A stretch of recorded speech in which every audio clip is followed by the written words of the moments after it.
A devastating case of deja vu for the Matildas, marking the second Asian Cup final in a row. They've lost 1-0 to Japan.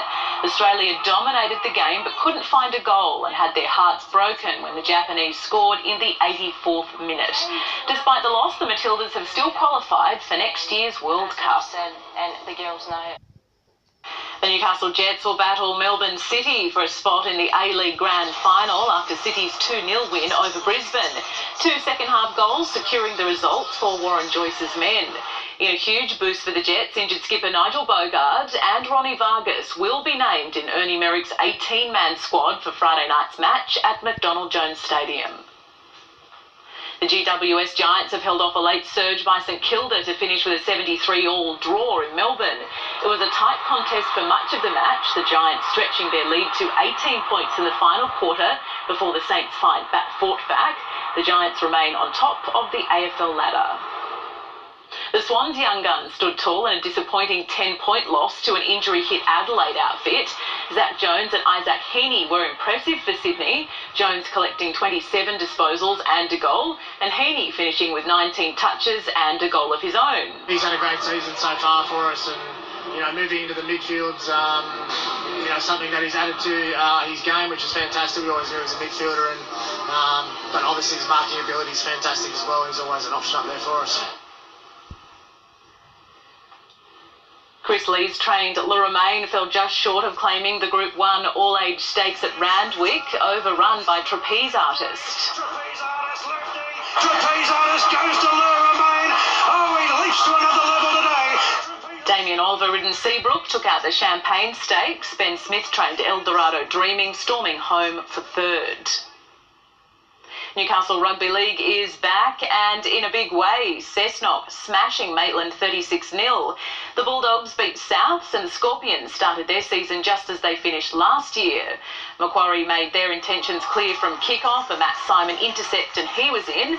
Simon Allen made a break and sent Kyle Ether over. Kyle Smith made it 3 tries in a row for the Scorpions. Lakes got one up before the break, but Macquarie wouldn't be run down in the second. In round 3 of Newcastle and Hunter Rugby, Nelson Bay backed up last week's strong performance with a win over Southern Beaches. The Students got up over Lake Macquarie, while at Passmore Oval, Hamilton claimed a big win over Maitland. The Hawks were on a mission and on the scoreboard early, already 1 try up when Paddy Kilmurray found some space to cross for 5. And the scoring only continued for the home side. Professional athletes rarely have much spare time, and when they do, they usually like to rest, and who could blame them? But not Sam Pullman. The super netball star spends her life helping other girls reach the heights she has. If anyone knows just what it takes to become a professional sports person, it's Sam Pullman. It's a bit of a timing drill, so double dodge, dodge. A timing drill on and off the court. The 27-year-old is the Hunters' only professional netballer, a defender for the GWS Giants, and it took a whole lot of hard work and logistics to get there.